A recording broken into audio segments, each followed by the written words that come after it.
What's good, everybody? It's your boy, Ricky. We're back with another video. We are here to talk about the WNBA draft, the things that I like, disliked. I want to say dislike. The dislike more would go to the discussions and the discourse around certain players being drafted wherever they were and things like that. But yeah, let me get into it because there's a lot I want to talk about, and I don't want this video to be stupid long. First, I'm gonna have like my initial impressions, and then I'm gonna go through a few different teams and a few different just like drafts as a whole, and see and talk about whether I liked or disliked the pick, or whether I feel like it'll fit, or if there'll be things that they need to do to make it easier for certain players to transition, whatever the case may be. First, we're going to start with AZ Fudd going number 1. I wasn't shocked by that at all, especially once they started to sign players like Jess Shepard and Alana Smith. They brought back Leah Rue. They brought in, they were able to bring back Awak Kawir because she hasn't played in a few years. Once they started doing that, I think it was pretty obvious that they were going guard, and I don't think it made sense for them to go Olivia Miles, because Olivia Miles plays the same position as Paige. While Paige can play the 2, I think she's better off playing the 1 and still being that primary ball handler. And that's what she's able to do with AZ Fudd and Enrique if they decide to keep her for the foreseeable future. For me, it's people trying to belittle what AZ Fudd did in college and make it seem like she only got drafted number 1 because her significant other is already there, which I'm not a fan of that at all. I just don't think that's fair to really either of them, because both of them have been phenomenal players, both college, high school, collegiately, for USA basketball, and Paige for the 1 year in the WNBA was all WNBA player. So I really don't like the discourse around AZ Fudd and it making it seem like she didn't deserve to be a number 1 pick, because she definitely did. There was a lot of that this weekend, or not this weekend, I guess it was on Monday, this week, of just kind of belittling and discrediting players for the work that they put in, and I don't like that shit at all. Excuse my language, but it's a lot of people that have never played basketball or never played a sport at a high level or never even played a sport at all that are having conversations about whether or not players should be drafted wherever, or players deserve this, or these players are getting drafted because of this. Those players put in the work. You can say what you want about the UCLA players all getting drafted rather high. I think they were all within the first 18. We've seen it before. We've seen it with UConn. We've seen it with South Carolina. We've seen a lot of teams get a lot of players drafted, not just in the WNBA, but in the NBA and the NFL, and it's never been an issue before. Now all of a sudden, because it's not a team that everyone loves, it's not a UConn, it's not a South Carolina, it's not a LSU, so now it's an issue. Every single one of those players deserved to be drafted. Every single one. 4 of them were supposed to be first-round draft picks before the season even started. You would have to understand basketball to know that. But there was people in my comments throughout the season telling me that Lauren Betts wouldn't be a top 5 pick. Did Gabriela Jaquez jump probably because of her Final Four? Probably. That happens all the time. We see college football when it gets to the national championship, when it gets to the college football playoff, and players step up and make big plays, step up and are a key player, or the best player on a team, or best player in a game that day. Their draft stock goes up. That's normal. That's called sports. That's called, you see somebody play well, and okay, I see what they can do. We can bring the best out of them. I don't understand how people can't understand that. It's really weird to me how, AZ Fudd was in the conversation for National Player of the Year all year, was super efficient, has always been super efficient, is one of the best shooters we've ever seen. Like, can play just effortlessly. And we're going to sit here and pretend like she didn't deserve to be a number 1 pick. We're going to pretend that Gabriela Jaquez didn't deserve to be a top 5 pick. Kiki Wright shouldn't have gone 6. That Charlize Ledger-Walker shouldn't have been drafted. Like, are we serious? Charlize Ledger-Walker was a really good point guard at Washington State before she went to UCLA. Gianna Neekins was a great player, all Big 12, all Pac-12, at Utah before she went to UCLA. But you would have to watch basketball and not just your team to know that. Now, as far as picks and things like that, leaving alone the discourse, I think AZ Fudd going to Dallas is a phenomenal choice for them. Even if they decide to keep Arike for the foreseeable future, I still think they can figure that out because AZ Fudd is a good defender, so is Paige. And I think Arike can be a good defender when she wants to be. But you bringing in Atlanta Smith, you're bringing back Awak Kawir, who all play really good defense. I think Lee Rue, obviously she has some issues defensively laterally, but I think she can still cause some issues defensively from a size standpoint. And I think Jess Shepard is versatile on both sides of the floor. And they brought in Alicia Clark, who we all know can defend at a high level. So, and they still have players like JJ Quinterly most likely on their team who can also guard at a high level, as Isaiah James can guard. So I'm not worried about this team as much as some people want to be because of one draft pick, but hey, it is what it is. The Minnesota Lynx drafted Olivia Miles, no brainer for them, I believe. Obviously, Iowa Fam and Lauren Betts are on the table there, but I think they feel okay with what they can do at the center position. I think the question is, did you feel like you could find a franchise point guard quicker or a franchise post player quicker? And it seems like they feel like they could find a franchise center somewhere. Maybe not even a franchise center. Maybe this isn't the year that they go find somebody that can be that center of the future. Maybe they do that in the next draft. But I think it was a no-brainer. It just makes a ton of sense to just get that point guard, get Fee. You got Courtney Williams, you got Kayla McBride. You're solidified at least with those 4 to 5 spots. Then you figure out everything else after that. Obviously, with the injuries to K-Mac and Fee, there are going to be a lot of questions about what they look like this season. But as far as we know, they will be back at some point this season, so it'll be interesting to see how that plays out. Seattle drafted Iowa Fam, which also seemed like I don't want to say a no-brainer, but also seemed like it made the most sense at that time because of what was on the board now that Olivia Miles was gone. But I do see some potential issues. I think it was what's her name? Oh my gosh, I'm blanking on her name. I feel really bad. She used to cover the ward. Roz Golden-Wude. She was talking about during a draft recap that I went through. She was talking about how our fan being there could throw off Dom's progression or the other way, or vice versa, I guess. Because you already know what Ezzy's going to be. And I don't say what she's going to be, but what she's going to do night in, night out. It obviously, Dom got better as the season went on. And then you're bringing in Iowa Fam, who still needs to develop herself. You're bringing in 2 players that need to develop, and they're kind of at the same position. So that's what I'm kind of interested to see how they figure that out, because I don't know if any of them could play the 3. Maybe Iowa Fam could play the 3. But it'll be kind of difficult to put those 3 on the floor at the same time. But it's not impossible. So I'm very curious to see how they do that. I think Lauren Betts at Washington is a good pick. I know a lot of people are surprised because they brought back Shakira Austin. But I think there's a world where I don't think Kiki plays the 3. But I think there's a world where let's just say this. It makes sense to go get a Lauren Betts here because outside of last year and even some of last year, Shakira Austin hasn't been the healthiest player since she's gone to the WNBA. So even if Lauren Betts is to come off the bench and be the first player off the bench or whatever, you still have that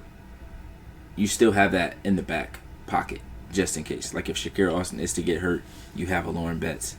If you had gone Kiki Rice or Gabriela Jaquez or Flau'jae Johnson, you put another guard in a guard. I don't want to say a guard-heavy team, but you're putting another guard there, which they ended up doing in the draft later, which makes sense. But you put another guard there when you have a Georgia Amore, you have a Sonia, you have a Lucy Olsen. I'm trying to think if I'm missing anybody. I could be missing some players, but I don't think Lauren Betts' development will be hindered by them still having Shakira Austin. I think her and Kiki Iriafen could play together really well. And I think if Lauren Betts is what she is capable of being, they have the opportunity to have a conversation about what they do with Shakira. And Shakira could be, moved, and they could get some assets back while still bringing in a really good player at the same time. So it'll be interesting to see what they do there. Kiki Rice went, no, Gabriela Jaquez went number 5 to Chicago, which I don't dislike at all. I think her being next to a Skylar and a Camila Cardoso and a Rakia Jackson, I think is huge, because all those players do a lot of things really well, and she's capable of complementing them all. She's capable of being an offensive rebounder, somebody that can get out in transition, somebody that can initiate a play, somebody that is a phenomenal post-entry passer. I cannot preface this enough, that she is one of the best post-entry passers that I've ever seen come out of college. When in the past few years, not as much, I was still this year, but not as much as the years before, UCLA really struggled at times to get post-entry passes. The only player that never struggled with post-entry passes was Gabriela Jaquez. She's going to be able to get Camila Cardoso the ball. She's going to be able to play with Azurá Stevens. She's going to be able to play with Rakia. She's going to be able to play with everybody that you put on the floor with her. And I don't think you can get that a lot of times at the number 5 pick. I think at the number 5 pick, you feel like, okay, this player does this really well, or they do this really well. She's able to do everything really well. She's improved her shooting. She's improved her perimeter defense every single year. She's improved her ability to create off the dribble. Everything that you wanted her to do, she's been able to do. I could say the same thing for Kiki Rice. Her decision making, her ability to score has gotten even better and more efficient. And I just think both of them are going to be great picks for Portland and Chicago. There were some picks that I was kind of confused by. I just didn't foresee Gianna Neekins falling all the way 15. I really just don't understand that. And that's not to discredit anybody that was drafted before her. But I do think when you look at somebody that was able to go nearly 50, 40, 90 for their entire career in college and playing at a high level, playing in the Pac-12, the Big 12, and the Big 10, I feel like that got underlooked somehow. Now, I know she's not the most athletic player, and it doesn't look pretty, but it's effective. And that's really all that matters in basketball. Is it effective? Are you efficient? Can you play basketball at the highest level against the highest of talent? She's been able to do that every year. So, Connecticut got a steal at 15. I think they had a pick before that and picked someone else. I can't remember off the top of my head who they picked, but they were able to have a pick and still get back to her later on, which is kind of crazy to me. I thought she would go to Portland or Toronto. No, Kiki went to Toronto, not Portland. Sorry. I thought she would go to Toronto. Or, not, oh my God, now I'm mixing myself up. I thought she would go to Portland. But once the picks started happening, I was like, okay, there's almost no way that 4 straight UCLA players get picked. And then I think there was a pick or two in between, and then Dugalich went. So, and I don't think that was a bad pick either. I know a lot of people have talked about the fact that they already have Shakira and they have, all these different players. I don't think it's a bad pick at all. I think it, again, is hedging bets. It's making sure that if anybody gets hurt, you have players that, 1, have chemistry together, 2, understand the game of basketball, and both are pro ready in terms of physicality, mentality, all those things. They also drafted, the Mystics also drafted Cody McMahon, Cassandra Prosper, Dariana Littlepage Bucks, and Rory Harmon. Now, I don't expect all 6 players to make the roster. I do think Rory Harmon has a really good chance of making this roster. I could very well see her being the backup for Georgia A. Moore. I think Cody McMahon makes the roster, and I think Cassandra Prosper honestly also has a chance to make the roster. I don't know for sure, but I think she has a chance, and I think Dariana Littlepage Bucks could be one of those developmental spots, potentially. But I really like that draft from them. I don't think there was a single bad pick there. As far as Seattle, getting Awa Pham and trading for Flau'jae Johnson,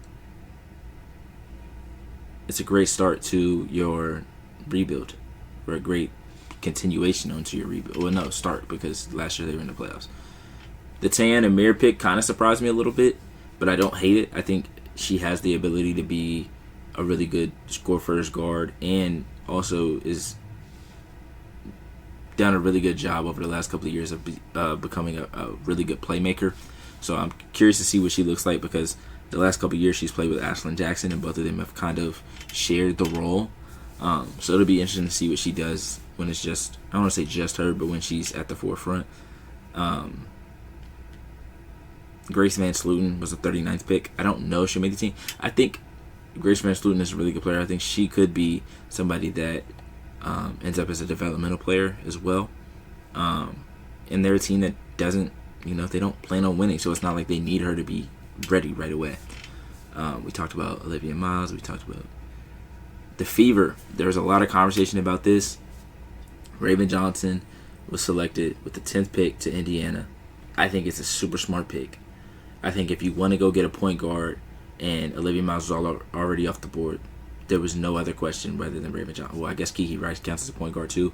But outside of those two, Raven Johnson was the one. Especially when you have a team led by Kelsey Mitchell and Caitlin Clark and Aaliyah Boston. You need players that can step in, play at a high level, are ready to compete for championships, and play defense. She does all those things, and she's a really smart playmaker. You can't ask for much more than that. I know there's South Carolina, Iowa, there's, Caitlin Clark fans versus whoever. It's basketball. Fuck all that. Excuse my language, but none of that matters. This is about basketball. Raven Johnson is a phenomenal pick here. Connecticut drafted Nell Ngloma from France before they drafted Gianna Neekins and Charlize Ledger-Walker at 15 and 18. They also drafted Taylor Bigby, who I think could also be one of those players that ends up being a developmental player. I think that was a good draft by them as well. I think the Sparks did pretty good. Even if they only keep one of the players, I think bringing in Tanaya Lasson is really big because you're bringing in somebody that could be potentially a great scorer for you off the bench in the future. I think that's phenomenal. Toronto, I think Tiani Key will probably make the roster just because of what she can do defensively and in terms of her versatility. But there's a lot of players. They've brought in a lot of players from overseas and a lot of shooters, so I don't know for sure if she'll make the roster. But I think some players that won't come over make it a little bit easier for some of these players to potentially get picked up and be on a developmental roster. Janiah Barker went to Vegas. I don't hate this for her. I do find it interesting, but I think if Janiah Barker can ever recognize her potential and play the way she's capable of playing every night, I think she's easily on somebody's roster. But it's the in between that we're just it's hard to tell. Portland didn't have a bad draft, but I don't think any of the players that they drafted are coming over this year. I know Ayanna Martin's not, but I don't think Frida is coming over this year, and I don't know if Sarah Williams will make the roster. There's a chance because she was really good at Wisconsin before the, I don't want to say down year at UConn, but the somewhat, I guess, in terms of numbers, disappointing season at UConn. But I think she has an opportunity as well. I know people don't like the Valkyries draft because they had Flau'jae, and now the GM did say they traded it before they knew it was going to be Flau'jae that they traded, but it wasn't announced until after Marcia Suarez was drafted. So that's where it's kind of, I don't know, but I do think Suarez is a really good player. She's a pro-ready player in terms of mentality, in terms of her skill level, in terms of where she's played. But obviously the bigger name is Flau'jae, so it looks kind of crazy. It looks kind of crazy, but I think she can fit in with this team really well. I think Ashlyn Jackson can fit in with this team really well, too.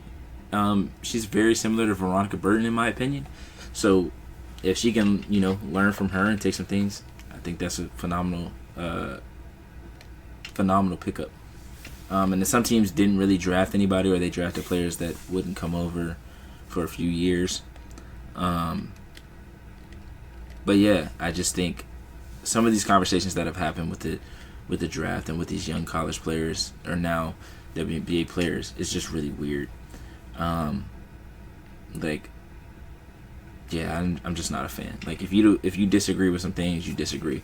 But to sit here and try to make it seem like players aren't as good or aren't very good because you weren't knowledgeable about their game or about their talent, that's on you. That's not a knock on them, and it shouldn't be referred to as that. But I appreciate you guys. I appreciate you guys for watching. Make sure you guys like, comment, subscribe. Come back for the next one. We're probably gonna start doing some player shout outs.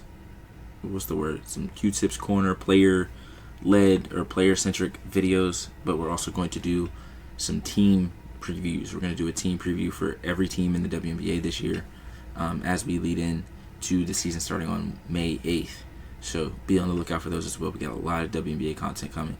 And if you're here on the 1v1 stuff, we got a lot more of that coming as well. It's going to be a lot of my face if you enjoy it in the voice. But I appreciate you guys for watching. Make sure you guys like, comment, and subscribe. Boom.